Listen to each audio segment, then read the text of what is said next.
সবাইকে শুভ দীপাবলি। আজ ছিল দীপান্বিতা অমাবস্যা।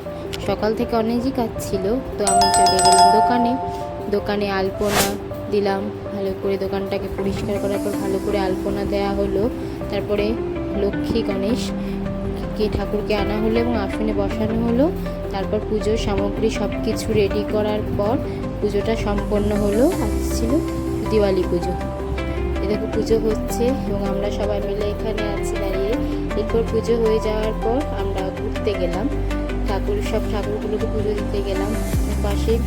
আমাদের পাশে এখানে মা অষ্টধাতু আছে, সেখানে আমরা চলে গেলাম। মা অষ্টধাতুকে প্রণাম করার পর আমরা আবার অন্য একটা প্যান্ডেলে চলে গেলাম। এটা হচ্ছে ভোলে বাবার মন্দির। ভোলে বাবার মন্দিরে প্রণাম করে তারপর বজরংবলী দেবীকে প্রণাম করে আবারও চলে গেলাম আর একটা মন্দিরে। এখানে মা কালীকে তখনও সাজানো হয়নি, সাজানোর প্রস্তুতি পর্ব চলছিল। তার পাশেই আর একটা মা কালী আছে একটা বাড়ির মধ্যে। মা কালীর মুখটা ছিল খুবই সুন্দর। এরপর আমরা আবার চলে গেলাম আমাদের সব থেকে জনপ্রিয় বড় মার কাছে।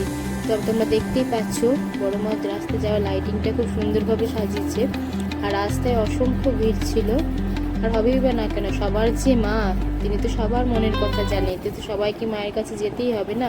দেখছো যখন যাচ্ছি তখন কতটা ভিড় ছিল। এই ভিড়ের মধ্যে ঠেলাঠেলি করে অনেক কষ্টে মায়ের কাছে আমরা পৌঁছেছি। এবং যখন আমরা গেলাম তখন দেখলাম যে মাকে এখনও বেদিতে ওঠানো হয়নি। মাকে বিভিন্ন ধরনের যে মালা অলঙ্কার মাকে পরানো হচ্ছিল। তো এখানে দেখো তোমরা মায়ের মুখটা সবাই দেখে নাও এবং বলো জয় বড় মা জয়। এরপর সেখানে একটু দাঁড়িয়ে মাকে প্রণাম করে মায়ের পুজো দিয়ে তারপর আরও সামনে চলে গেলাম বড় মাকে দেখার জন্য। তো মায়ের মুখটা আমি দেখতে পেলাম মাকে প্রণাম করে। এরপর আর একটা প্যান্ডেল ডুবিংয়ের জন্য আমরা গেলাম। চলো আমাদের সাথে তোমরাও দেখে আসবে মায়ের মুখটা।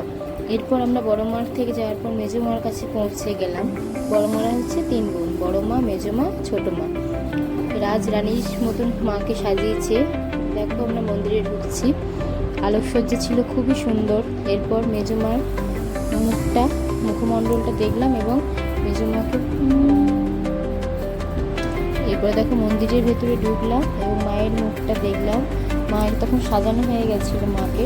এরপর চলে গেলাম আমরা আর একটা প্যান্ডেল হবে। এরপর যেখানে গেলাম সেটা হচ্ছে আমাদের থানার মন্দির।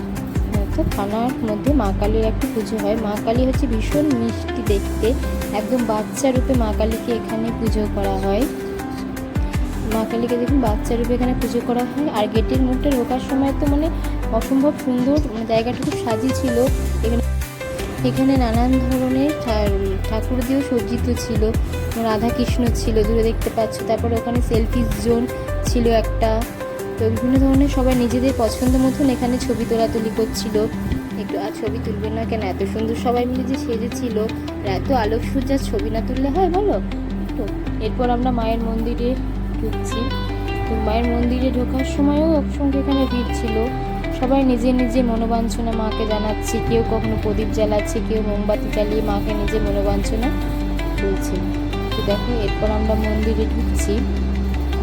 আর মায়ের মুখটা তোমরা সবাই দেখো, একদম বাচ্চা মা কালী যাকে বলে, খুব সুন্দর মায়ের মুখটা। আর অসংখ্য অলঙ্কারও দিয়ে মাকে সজ্জিত করা হয় এখানে। তো মায়ের কাছে আমরা গেলাম, মাকে প্রণাম করলাম। এখানে তখন আমরা যখন গেলাম তখন ঘট করা হবে। এরপর চলে গেলাম আর একটা মন্দিরে এবং লাইটিংটা দেখো খুবই সুন্দর। ও লাইটিং দেখতে দেখতে রাস্তার মধ্যে আমরা চলে যাচ্ছি আর একটা মন্দির দর্শন করার জন্য। এটা হচ্ছে আমাদের শহরের গহুরাজের মন্দির। এখানে গহুরাজ আর মা কালী একসাথে বিরাজমান। তো সেখানে পূজিত হন মা কালী। তো গেট ঢোকার মুখটায় লাইটিং ছিল খুব সুন্দর। এরপর আমরা চলে গেলাম আর একটা মন্দির প্রাঙ্গণে, যেখানে হয়েছিল মহাখালী থিম। অর্থাৎ দীপান্বিতা অমাবস্যায় বিভিন্ন ধরনের ভূত প্রেত আত্মা যেগুলো বের হয়, তো তাদেরই কিছু এখানে থিম এখানে করেছিল। গেট ঢোকার মুহূর্তেই পুরো অসংখ্যভাবে ডাল পাল্লা বিভিন্ন ধরনের ছিল, যেগুলো আমাদেরকে পেরিয়ে মায়ের সামনে যেতে হয়েছিল। এবং অসংখ্য কাটা দেহ মাথা মুন্ডা বলে ভয়ঙ্কর দৃশ্য। এখানে তো কিছু বাচ্চা দেখছিলাম, দেখে কাঁদতেই লেগেছিল। কাঁদবে না কেন, বড়দেরকে দেখে এত ভয় লাগছিল, মানে গা পুরো ছমছমে একটা ব্যাপার। আর এখানকার মা কালীটি ছিল অসম্ভব সুন্দর, একদম সজ্জিতভাবে। আর মা কালী, এখানে মা কালী কি বাবা ভোলেনাথের ওপর বসে ছিল। তো এরপর চলে গেলাম আমরা আর একটা প্যান্ডেলের ছবি করতে।